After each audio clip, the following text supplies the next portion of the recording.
Hey guys, it's Val, and welcome to another episode of my Relation and Romantic Ship podcast, where I talk about different dynamics and romantic relationships. The goal is for me to find answers to my question in order to help me and you guys in your future relationships. So for today, I have a guest with me. I'm going to let him introduce himself. Hello, everyone. My name is Lionel. I'm 34. I've been married for 6 years now. In April, that was my 6-year anniversary.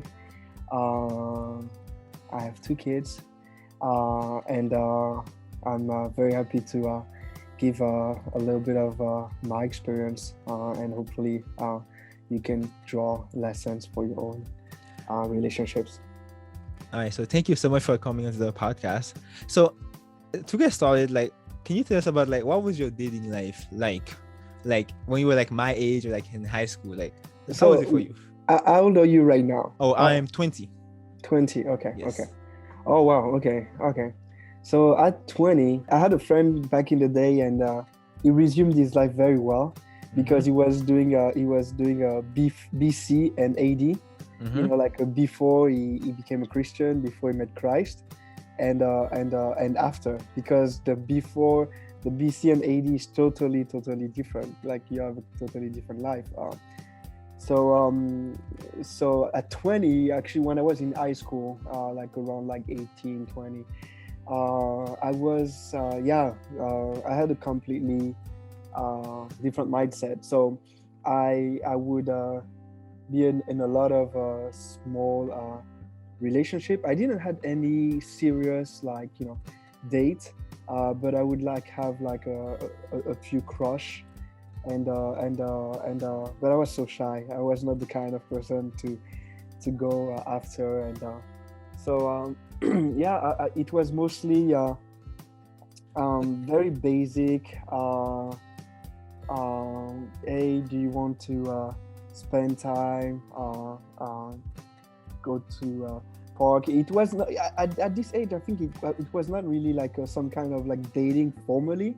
It was more I'm going to be there, or you're going to be there as well, and then we can see each other. And back then, obviously, not at all any reasons to get to any knowledge or any thinking about bringing a relationship to a higher level. But just before I turned 21, so that's when I started dating, and I was dating because I'm from France, so I was dating this friends from college, and it was actually quite interesting because I would say that was my longest relationship before I got married, before my 6-year marriage. We were together for 2 years, and what is interesting is it just ended because when I became a Christian, my life completely changed. So at 21 years old, I go to I grew up in France, and at 21 years old, I went for an internship in a foreign country, and in that foreign country, I had that weird friend. He always had a Bible in his bag. He would always say, "Praise the Lord," and that friend, he would come over to my house and he would make food, and I remember he was always eating healthy stuff. And I was like, what about that healthy stuff you're always eating? And it was good. It was tasty.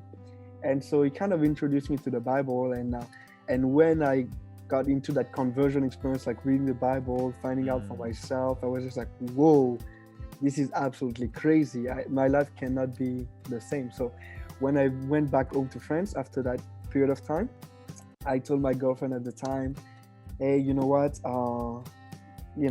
And you have to know, France is a very secular country. It's not really a lot of people that are Christian. So, I told her that, hey, you know what? I discovered Christ, and now if you want, we can stay together, but then I would love to marry you. And she was like, what? Are you crazy? So this did not work out well, and she was just like, okay, no, this is not for me, and this ended. So that was kind of the dating scene when I was kind of in between, before I became a Christian and after I became a Christian. After I became a Christian, the dating scene became way different. took like many years I took many years to actually date again. So I went through that. I think from this, maybe I think it was like close to 2008 to 2010. Yeah, so like a 2 year, like not dating anyone, not seeing anyone, and just being happy by myself.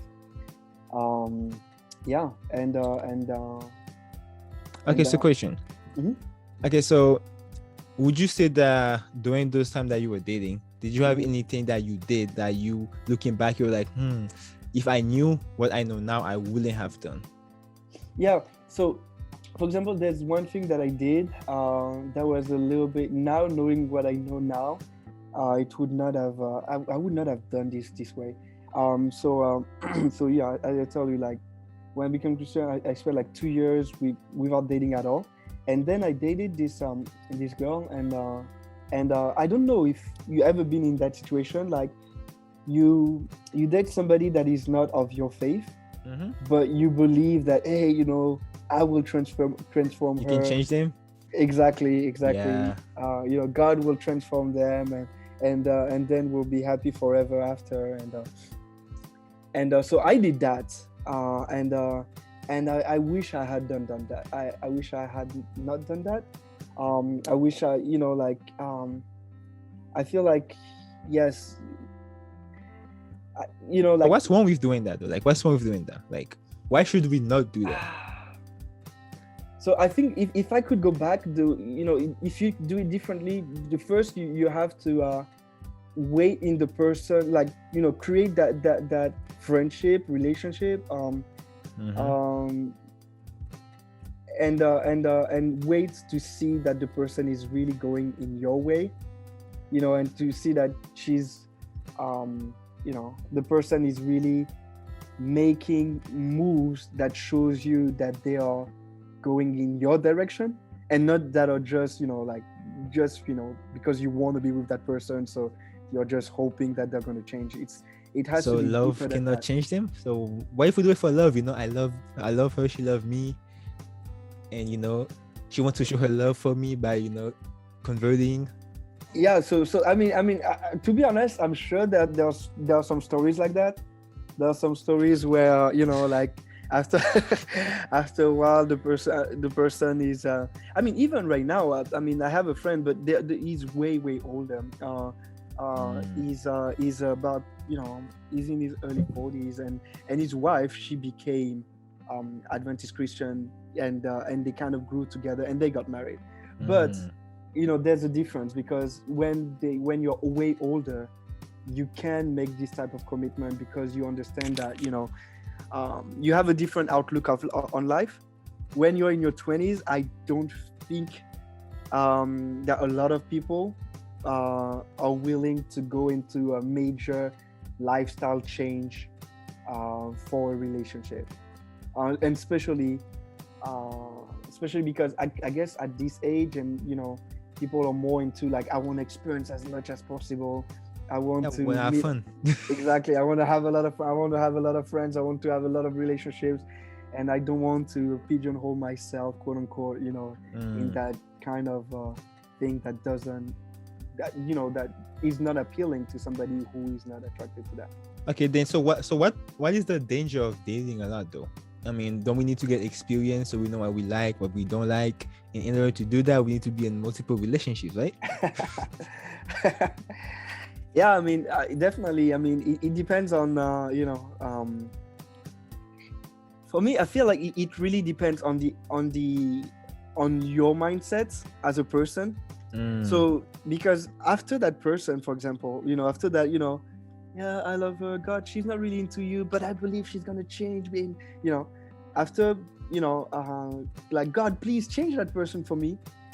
After that period, I went more into a second period where I was like, okay, God, like, this was not worth it. It made me suffer. Pain is a real thing in relationship.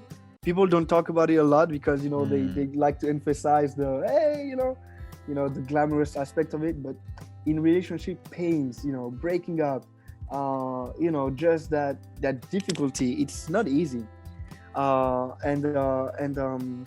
So you don't want to go through that cycle over and over again to learn lessons. You don't want to, because if you think like, okay, I want to have a lot of relationships so that I can gain experience in the dating, science, quote unquote. Every time you break up with somebody, it is still some people say it's a part of you that is broken. I don't believe that, but you would still, I don't know, unless it's like a 1 minute relationship, any relationship that you have been, it will create, like, you will always have a connection with that person, and you will always kind of remember, and it's like some things are very difficult to erase. Your brain is not something that it's not like a sponge that you can erase easily. So any connection that you create with someone and you share a part of yourself, when you break up, that part of yourself, it's not gone, but you wish you would have kept this more for you want to go, like, you want to find that person that has like kind of the deeper, that person where you can deeply invest in, and share a lot of things, because otherwise, like, if you just share yourself a lot, I believe if you just start sharing yourself a lot, then you would understand that like, is it even making sense what I'm doing, like you can think about it as being very shallow. But when you're actually in a committed relationship, like for example with my wife, and I share stuff, it goes actually very deep, because that level of commitment makes the experience a lot different. Okay, so question. So when you were not a Christian versus when you were a Christian, when it comes to looking for like a woman or a girl to date, did you have a shift of what you were looking for in a woman?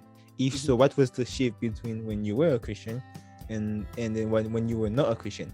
So what was the different thing that you look for in a woman when you had the different perspectives? Well, obviously, I needed somebody that loves God, and not only loves God, but hear me carefully, I needed somebody that needs God.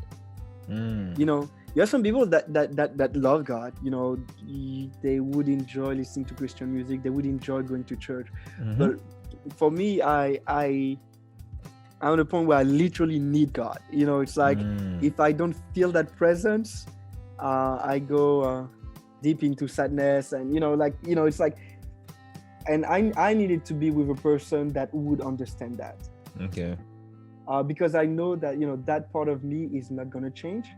So you need to kind of, and so I needed to have somebody that understand that, and that is in the same type of mindset.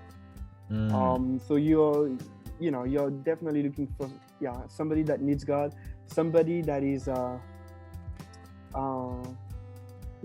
committed to see God do things in her life, and not just somebody that just wants to live life, but somebody that is like, okay, I know that God has a calling in my life, and I know that I'm going to be doing amazing things for God, and somebody that thinks like this. That was definitely important. Let's say that you do find a girl and she appeals to like need God in her life. What else will it take for you to think, she could be like my wife? Or do you just need a girl that loves Jesus or that needs Jesus, and that's good?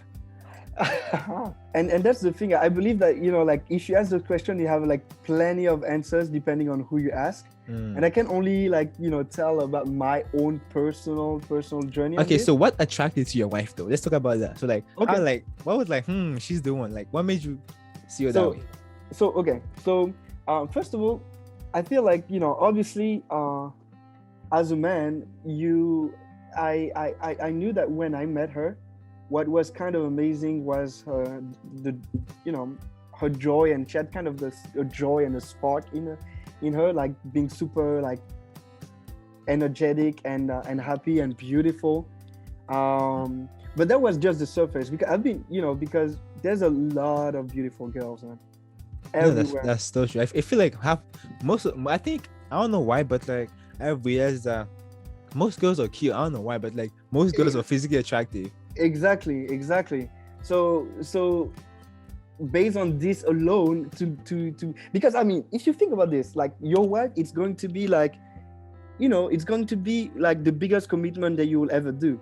Think about this. Let's say, I'm just, giving a number right now. You're 20. Okay. Let's say next year you get married. Your life expectancy, it's like, I'm going to give you like 80 years, So you're going to be married with that person for a very, very, very long time. You see? Yeah. That's like, 59 years, 60 years of being together with one person. That is way more than the time that you spend being single. That is way more than the time that you spend with your parents. That is way more than the time that you spend, studying for your job.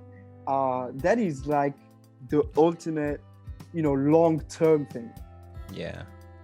And therefore, when it's something that is so, that has such a reach that is supposed to be so long, you have to really, I feel, think wisely and differently about this. But for me, I really just have like to invite God in my choice. But think about that. Can you see yourself being with somebody, even if she's the most attractive person and the most beautiful person? Can you see yourself being with somebody that clearly for 60 years, wherever, I don't know if you go to church, but whenever you're going to be, in connection to God, she's not gonna be with you in that. That's like a huge part of your life. Yeah. And to think about not sharing that part that is so huge. It's like having a huge house and like and a big room. You're going to be married with somebody like, no, you never go with me in that room. But this room is actually very, very important for your life. So when she was looking at you though, what made her see you as like actually good Christian guy? Like, what made her choose you? So I truly believe that it's just God. I really, really believe that it's just God, because as I tell you, like, when I was a Christian, I had only like one dating relationship, before I met my wife, and it was not a good one. It was all about like, God, please have her change so that she can be, Christian and be with me forever, So I didn't want to mess up this, Okay. So I was like, okay, God, I already messed up that first thing. I do not think that, you get like 100, I really want to get settled and pour love on the person that you have for me. I want to find that person and just all of the love that I have, like, that I have to keep inside, I just want to pour on that person. So please, God, if that's her, you're going to make it happen. So I'm going, and for my wife, we were friends. So I was living in France, and we were friends, and then after that, she because she was an exchange student, after 4 months she went back to the US, and we didn't talk for a long time. But then after a year or so, I contacted her back, because so you made the first move. Okay. Yeah, I did. Oh, I did. And and as I was talking to her, like, God was like, okay, people always say like God, but like, how do you know it was God? Like, it's just, I feel like, for me, it's just a sense of peace. You don't feel super bad, but everybody would have different, it's like that idea, like, some people say, open the Bible and any page you read, that's the God. Yeah.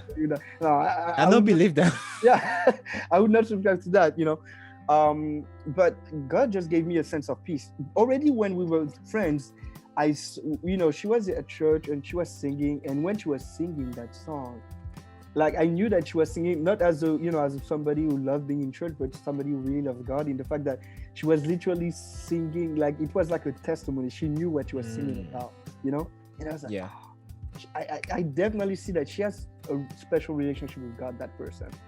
I need to be around that girl, Wow. But it didn't, but she went back to US, and then I was, okay, God, you just put me that impression on me.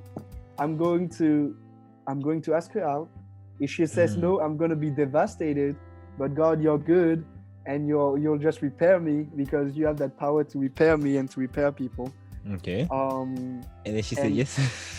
and if she said and if she says yes, then whoa, that's just a sign that you're in this and we're going forward. But yeah, I definitely made the first move. Let's say like for me, or like for like young girls like my age, Mhm. like what are some of the characteristics that they should be looking for in like a Christian man? Okay, yeah, very very very good question. I have two daughters, and they're still very small. I mean, one is 1 year old and one is 4. Mhm. So there's not a day where I look at my daughters and I'm like, God, please allow them to only meet good people. Please allow them to only grow up and date and meet very very good, kind Christian men. So absolutely, some of the criterias I would say, like, how much does that person looks like Jesus? How much in their characters, in their everyday life, how much of the fruits of the Spirit, to all the girls listening, how much of the fruits of the Spirit are you seeing in that person? If I when you say like the fruits of the Spirit, like what exactly do you mean by that? yeah, you mean love, peace, patience, joy, long suffering, self-control, temperance, all of these. And also that that idea, like a friend of mine like posted like this very long time ago, and she was saying like, to find a godly man, and obviously to talk about relationship it's very difficult, because you have like what worked for you and what made you what you experienced, but not 100% people would have the same experience. So it's always a little bit difficult when you give an advice, because for some people it will not even apply. But she said that a woman's heart must be so lost in God and so focused on God that in order to find her, a man has to look for God. So meaning if you are in places, if you are in ministries, in some things of service, you just need to kind of increase your way of meeting somebody that is interested by what you're interested in. Let's say, okay, I don't know if you know that concept of cosplay. So there's that culture where it's like manga, those Japan animes, and there's these people that are super fanatic, and they literally dress up like a character, and they get they're really into it, Yeah. And those guys, they do meet, like, I don't know if it's once a year or twice a year, they have like some kind of major like event where all of them gather together, and I'm sure, I mean, I'm not a sociologist, I'm not like a psychology expert, but I'm sure that a lot of marriage happens of people meeting in this type of place. That's true. Because look at this, technically you are passionate about something, and so what are the odds for you, who is a Japan anime like fan, to meet somebody that is also so into it, That's so you're not gonna find, you want to be in places where you can find somebody that's gonna be in the same things of interest as you are. So you want to, if you're like a Japan anime, you want to go in those Japan anime fairs and all of these things, so because you will be connected with people that are like-minded, and that definitely increases your chances of meeting people that that have your your points of interest. So I'm guessing then for like the Christian woman, I guess you can say the church would be the first place for them to start looking. Yeah, I mean, so and the thing is, it's so interesting because sometimes I feel like it's more difficult for women. I feel like to say I'm only going to be dating somebody in the church, because I do believe, I mean, I'm not like 100% sure in terms of statistics, but I do not know how much is the ratio of man to woman in the church. I don't know if it's really balanced, and also I think there might be more women in the church. Yeah, that's Then, what I yeah. would think. But because I don't Because have like like, even like in my like youth, young adult, like ever from like high school to like the young people in university, like when I go to church, I see more females than men. exactly. So yeah, that's what I was thinking as well. I just don't have like pure like data that can tell you like much that many percent. But so for me, by definition, it's more difficult. It's different. But so, and also there's another aspect of the church that is also that something that you that we need to take into consideration. Like for example, there are some people, they grew up in the same church. So you literally, from the time you were like 5 years old, 4 years old, your parents, you guys have always been in the same church. So you grew up with the same kids in the church, Yeah. And for them, I remember one of my friends, she was like, yeah, it's very difficult for me to find somebody to date because it's like I'm dating my brother or sister. Because and it is true. I mean, if you literally know the person since he's like 4 years old, and you've been together for all of these years, seeing each other every Sabbath, I can understand how you can be in the fact like, whoa, I mean, it just feels weird because you literally grew up with somebody and therefore like you might want to find somebody different. Okay. So I would say to not limit yourself to your church, but I would say to think about like there's a lot of programs that that unites different churches. Let's say like for example, I don't know if you know Advent Hope. Yeah. They have a lot of different programs, and I believe that they also have like a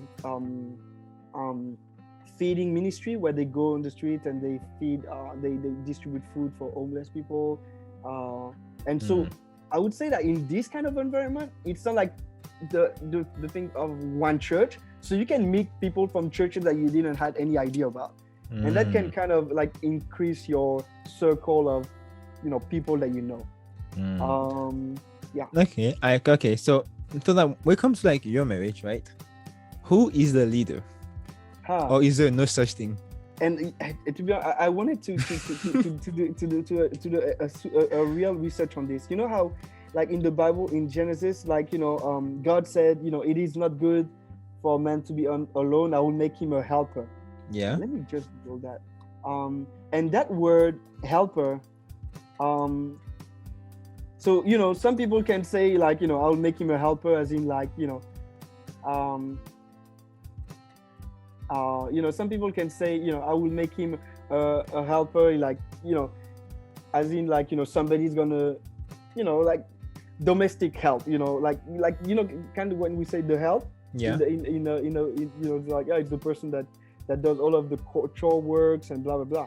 But that's not really what the Bible means, because there's another passage, and I really invite you to look at that Hebrew word helper there in Genesis. If you look into a concordance, it's also I believe links to a text in Isaiah where God says, "I am your helper." And obviously, when God tells you, "I'm your helper," God, you're not imagining God to be the person that just come to to make sure your kitchen is clean and iron your clothes or anything. I mean, that word. Yeah, but it's also God. I mean, like, it's God, like. But no, and so that word helper there, it has to be way more profound than what we think about it. And so what does that look like in like an actual marriage, though, like, or relationship? Okay, so in an actual marriage, so for me, the way I see it, I really see it as a team. It's like God, when you get married, it's like God has given you somebody that is not only smarter than you, but because your wife or your significant other will always think a little bit different than you, it allows you to kind of get away from yourself. There's an expression that says, you only you grew up when you find out that your opinion is only an opinion. Your opinion is just one opinion.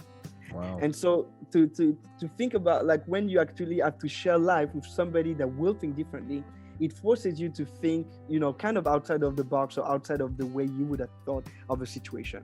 Okay. So for me, I would, in my own family, I would definitely say that we with my wife we share a lot of the household burden, and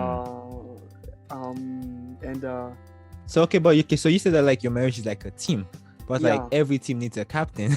So who's the captain? the captain is Jesus in a marriage. So Jesus is the captain. Yeah, because the thing is, and that's the thing, when you come to a marriage, like there's going to be decision where you both agree, so okay, let's do that. There's going to be a decision where one of you agree and you guys disagree, and so usually the way you can, you know, find the right grounds, like, okay, what would, you know, kind of what would Jesus do in that situation?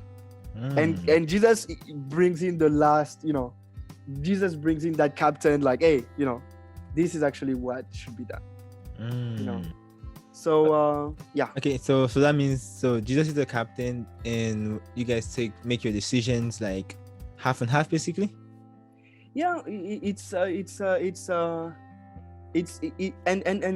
trust me, I've been married for 6 years. It takes time to build this. This is why, to get back to the question you had before, you know, like going through a lot of experience, this is why it really hurts, because all of that foundational stage, you know, of talking, who's going to be deciding on this, who's going to be deciding on that, and what about this, and what about all of that time of, like, you know, getting together and, you know, getting on common ground, it takes time. So let's say if you go, like, you know, you date somebody and then you know, after a few months you change, you date another person. Don't get me wrong, I mean, you know, you might need to, you know, to test different relationship to find the right one, but you are going to have to rebuild that thing over and over again. Okay, so now let's also jump to like the whole Bible verse about submission. So what is submission to you then? And does your wife submit? And do you submit to your wife? Or is it equal submission, or is it not equal submission? Very, very good question. Yeah. So, you know, so when you think about that text, you know, like, you know, wives, submit to your husband, and husbands, you know, love your wives as Christ loved the church, you know. So obviously I do believe, you know, like that, you know, if you love your wife in the Christ-like way, if you love technically when the Bible says love like Christ loved the church, you can actually make a shortcut and say like Christ loves you, right?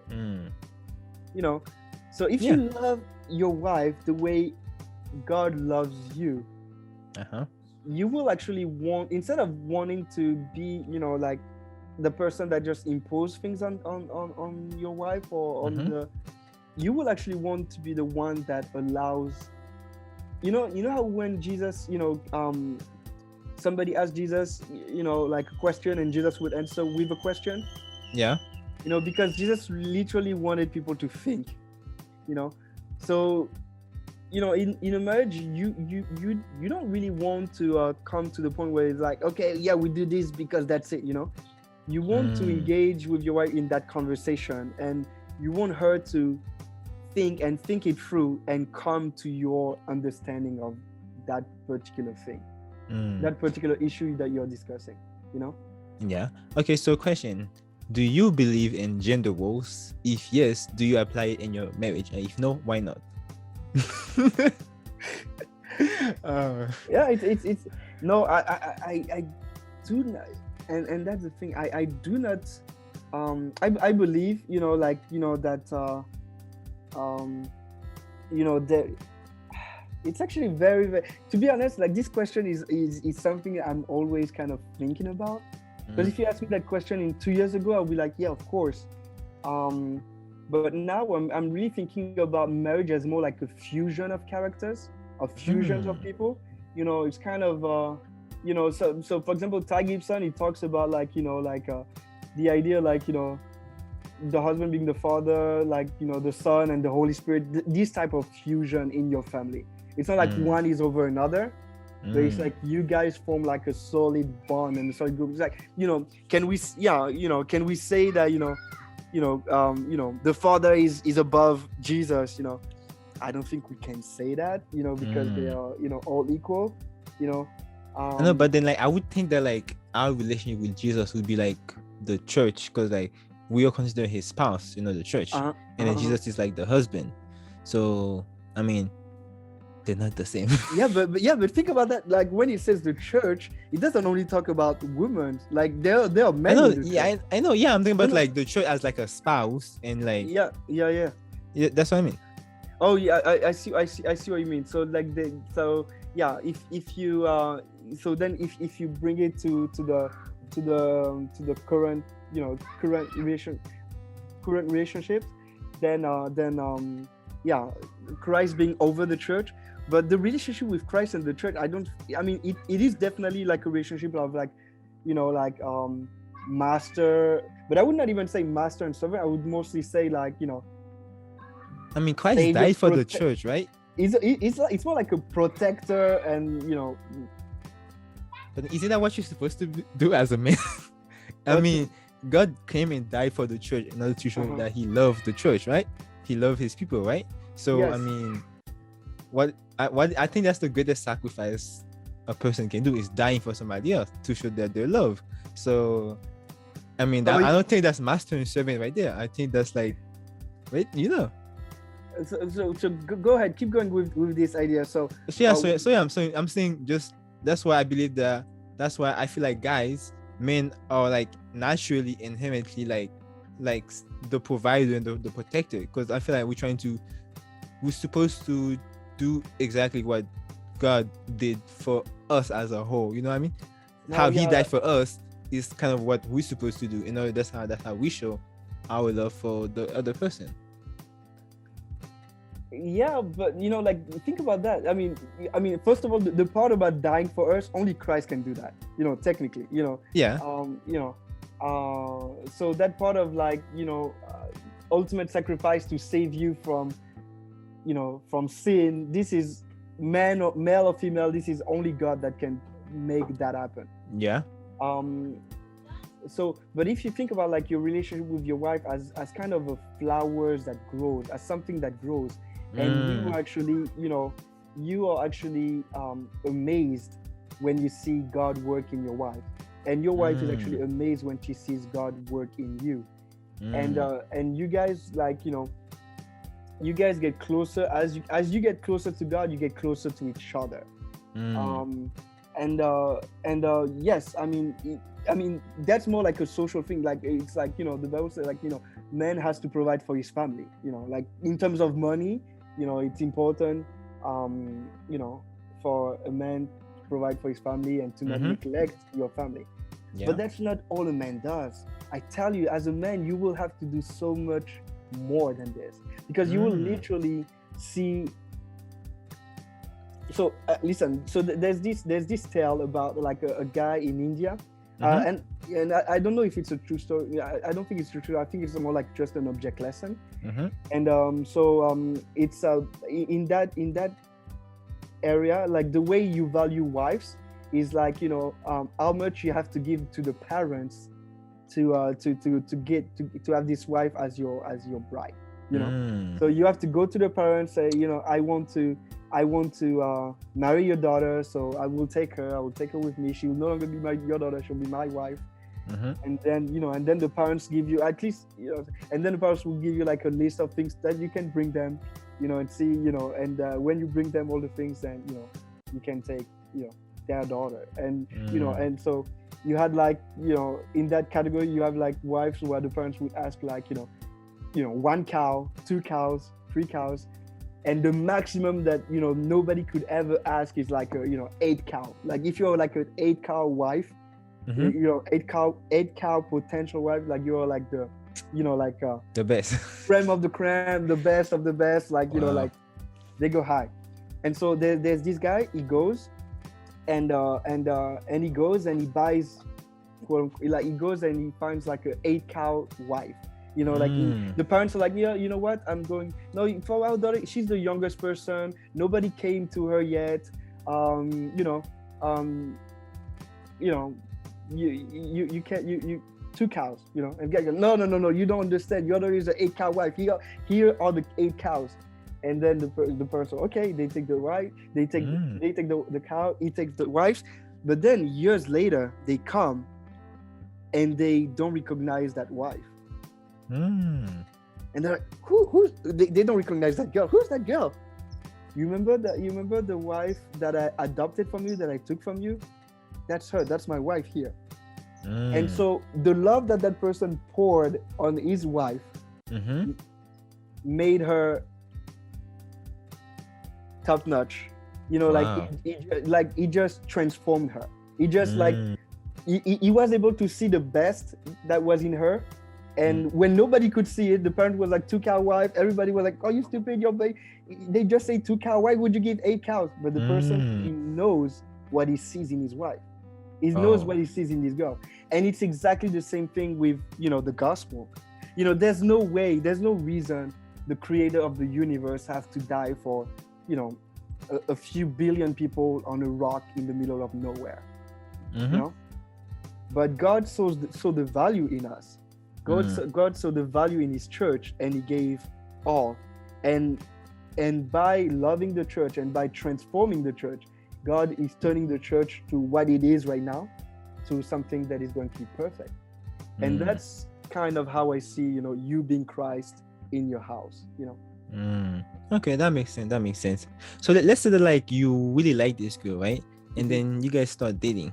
So do you believe in sex before marriage or after marriage, and why is that even important? Yeah, okay, good question. For me, I believe in sex after marriage, because for at least 2 reasons. The first reason is that the thing is, sometimes people you know, like, yeah, that's like a kind of a worldly way of thinking about it, but it is true. In the idea is, like, you know, sometimes people might think, like, you know, why would you it's a very crude expression. It's fine. Like, anything goes to my podcast. That's okay. It's the expression is like, why would you buy a cow if you can get the milk? So why would you marry someone if you already get the sex, and if you already, you know, get all of you know, you know, get all of the prerogative of a married person? You know, I mean, what's wrong with that though? No, yeah, because the thing with that is that a lot of people, then when they get in that situation, they just don't think it's worth it to marry. And that's why also, like, if you date and you're like, okay, we're going to get you know, you date and way down the line you're like, okay, we're going to decide to get married. You absolutely need to set a date, because I tell you, you have like millions of people, a lot of people, they're like, you know, they you know, they are, you know, like, in a relationship with the person, they live with the person, they, you know, they have everything, but they're not married. And that's the thing. So if you don't actually take the time to plan for this, you will not, you know, you can't stay in the situation where you just stay like that, you know, and you just stay on kind of on a hookup type of thing, and, you know, and you're like, why are we getting even married? You see? Okay, so when it comes to, like, modern dating, like, what do you hate about modern dating? Like, what do you think that we as, like, young adults are doing wrong when it comes to dating? So I think one of the things that young people do wrong, and I've done wrong as well, is like, you don't understand that dating, you know, you're discovering another person, but you have to know yourself very well first. And you know, you don't discover, you know, if you're ready by just dating, moving from relationship to relationship. I do believe, you know, like, you actually have to spend time with God, and be like, okay, God, Father, I think I am ready to make someone very happy. I'm ready to find that girl that you have for me and pour amazing amount of love on her and just make her very happy. Please get me ready more, you know. So that's when you're going to start reading a lot of books. That's when you're going to start, like thinking about yourself, like the the the the the, the different things, why, what are your interests in life? Because sometimes, like, I feel like modern dating, it's people, they discover each other by dating. Yeah, but that's how they find out what you like, what you don't like, yeah. but the thing is, when you date, usually you're not exactly yourself, because you're not. Why do you say so? Because sometimes, like, just the term dates per se, like, I'm gonna dress nice, you're gonna dress nice, we're gonna go in that restaurant, we're going to go watch that movie, we're going to go meet those friends. Just that thing in itself, it's a little bit of a setup. You see what I mean? So you will not actually have like kind of a 100% vision of the person, that of the person, just by dating her. Okay, so then how are you supposed to get to know her then, like the real her? That's a very good question, and I believe that the real her, it takes a lot of time. It takes a lot of time. Even after marriage? No, oh yeah, even after marriage, you're still discovering your partner. Absolutely. I have a friend of mine who told me, watch out, you're married to a different wife every 5 years. And I believe that the same thing is true for husbands, because as people, you will change. So the wife that you married is not the wife, and even yourself, you're going to change. And it's not a bad thing. It's not like, we always hear the expression, oh, you're not the person I married, in a bad thing. Technically, the two of you will grow with each other. And so, unless you come to that commitment of, hey, you know what, we're going to give it the long run. We're not going to date just to see if we get along, because you can get along with a lot of people, you can have a lot of friends. That's true. But we are going to see if we are actually, if God is seeing us fit for one another for the long term. And if you have that approach, you go at it totally differently. If you have that approach, you will not date, you would not go through the modern culture of dating a lot of different people, because each person is going to be like a big investment. Okay, so question then. So do you think dating is even necessary? Like, can we just stay friends and then I propose and then we get married?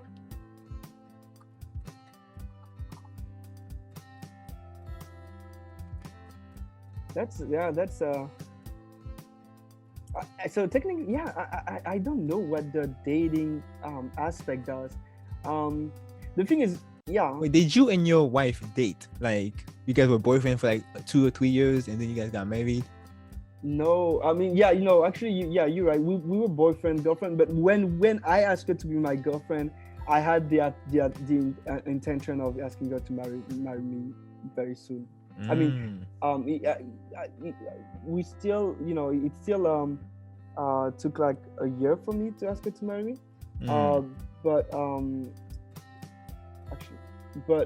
the thing is, it is still I went in the relationship with the, I'm not just gonna date that girl.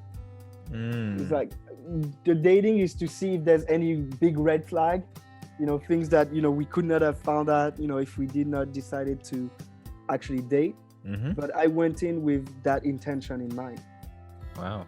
So that's a different approach. I would not have dated just to be like, oh, let's date and let's see what happens. So do you think dating is necessary if it's to date for marriage, or do you think it's not necessary? No, I think it what do you mean? So you mean like, are you asking me if it's okay to have dating without any marriage, without any because decisions for nowadays, in mind? Us, like young adult, we date to see like where it goes, like to see if we can marry the person. We don't date to marry the person. But the way you say it is like I'm asking, like, can we just stay friends and then get to know that person as friends and then marry, instead of doing the whole dating thing? Because that way you can stop yourself from getting hurt. I see what you mean. But so I have a question for you. So when and by the way, I just needed to make a correction. Like with my wife, we started dating like in April, and I asked her to marry me in December. So it's a little bit before a year. So it was very fast.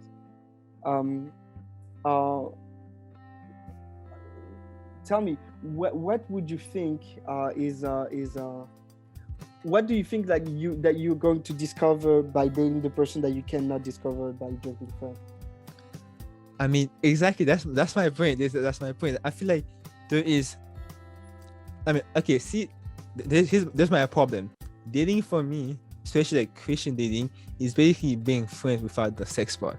That's my problem right there. So it's basically having one foot in and one foot out. So I'm like, why? Like, you might just stay friends and then just get to know that person as friend and then marry them and then propose to marry. Then, because dating is just like, it's basically without the intimate part, being friends. So yeah, no, I definitely see what you mean, but you still want to actually, I think, go in that dating phase, because, for example, let's say, like you have several friends, but technically when you start dating the person, it is accepted that you guys are going to be dating each other exclusively, right?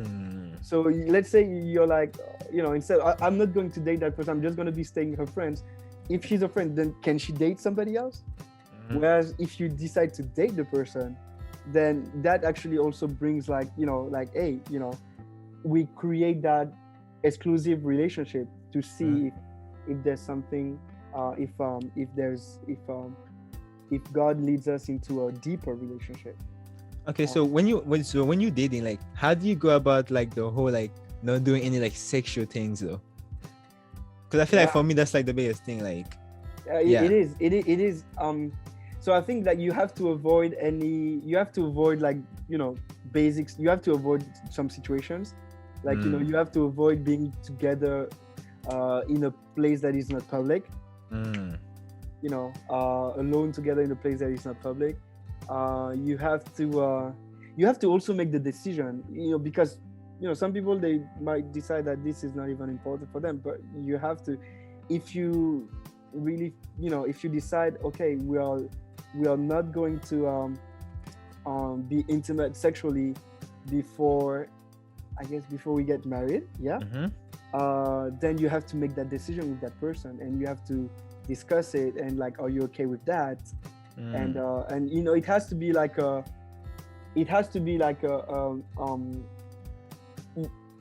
unilateral decision. It cannot just be like the man that says like, no, we're not gonna have sex, or the girls that said, no, we're not gonna have sex. Like, the person that you are with has to agree with that. Otherwise, you need to both agree on that. Okay, so when it comes to like marriages though, like I've been looking at the marital stats, and like it's been like there's so much divorce. So like, what do you think is the problem in that? Why do you think marriages don't last no more?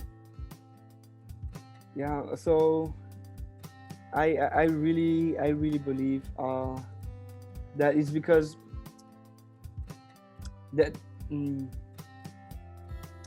I believe that people they don't see the fact that they don't see that the fact that divorce should not be an option. You see, for example, like with my wife, when we got married, we were really talking to each other and saying, whatever happens, divorce is not an option. And so that's already, you have to already make that decision. Wow.